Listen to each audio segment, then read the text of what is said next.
ఆదిలాబాద్ జిల్లా తిర్యాని మండలంలోని ఆదివాసీ పల్లెల్లో కనీస మౌలిక వసతులు, రోడ్లు, డ్రైనేజీలు వ్యవస్థ కల్పించాలని, అలాగే రాష్ట్రంలోని పలు గ్రామాల అభివృద్ధి చేయాలనే సంకల్పంతో ఆదివాసీ బిడ్డ పెందోర్ ధర్మ్ తెలంగాణ రాష్ట్ర ముఖ్యమంత్రి రేవంత్ రెడ్డిని కలిసేందుకు మహాపాదయాత్రను ప్రారంభించారు. పెందోర్ ధర్మ్ చేపట్టిన మహాపాదయాత్ర సోమవారం గోదావరిఖని పట్టణానికి చేరుకోవడంతో గోదావరిఖనికి చెందిన భారతీయ స్వదేశీ కాంగ్రెస్ పార్టీ జిల్లా అధ్యక్షులు సేలం శ్రీనివాస్ ముదిరాజ్, ఎంపీసీ నాయకులు, న్యూ ఇండియా పార్టీ నాయకులు సోమవారం మహాపాదయాత్ర చేస్తున్న ధర్మకు ఘనస్వాగతం పలికారు. శాలువాతో సన్మానించి శాంతియుతంగా చేస్తున్న ఆయన పాదయాత్రను అభినందించారు.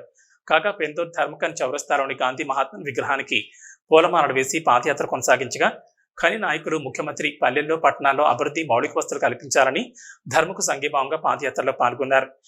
అతి మారుమూల గ్రామం, గిరిజన గ్రామాల్లో తిర్యాని మండలానికి ప్రత్యేకమైన రోడ్ సౌకర్యం లేదు, వైద్య సౌకర్యం లేదు, విద్య లేదు.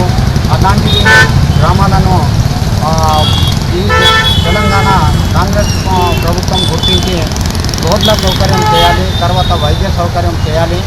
మరి ఈ రోజున నేను 15 ఆగస్టు రోజున బయలుదేరి శాంతియుత ధర్మ పోరాటంలో శాంతియుతంగా ఈ పాదయాత్ర చేపట్టాను.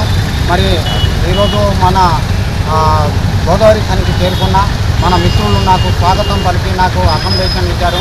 చాలా వాళ్లకు నేను తప్పనిసరిగా రుణపడి ఉంటా. మరి ఈ రోజున గాంధీజీ విగ్రహం వద్ద శాంతియుత మార్గంలో బయలుదేరి వెళ్తున్నా కాబట్టి ఎక్కడైతే మన మహాత్ములు దేశానికి స్వాతంత్రం తీసుకొచ్చినటువంటి మహాత్ములు శాంతియుతంగా వారికి పూలమాల సమర్పించాను. మరి ఈ రోజున ఇక్కడ నుంచి నేను బయలుదేరి పెద్దపల్లి వరకు వెళ్తాను. మా ప్రాంత గిరిజనుల ప్రాంతాల సమస్యలు తప్పనిసరిగా ఈ ప్రభుత్వం గుర్తించి సమస్యలను పరిష్కరిస్తారనుకుని ఈ సందర్భంగా నేను తెలియపరుస్తున్నా. ఈ కార్యక్రమంలో రాజు సేన, జేవి రాజు, వేముల అశోక్, నెరటి శంకర్, జోడు సదానందం, ముదిరాజ్ తదితరులు పాల్గొన్నారు.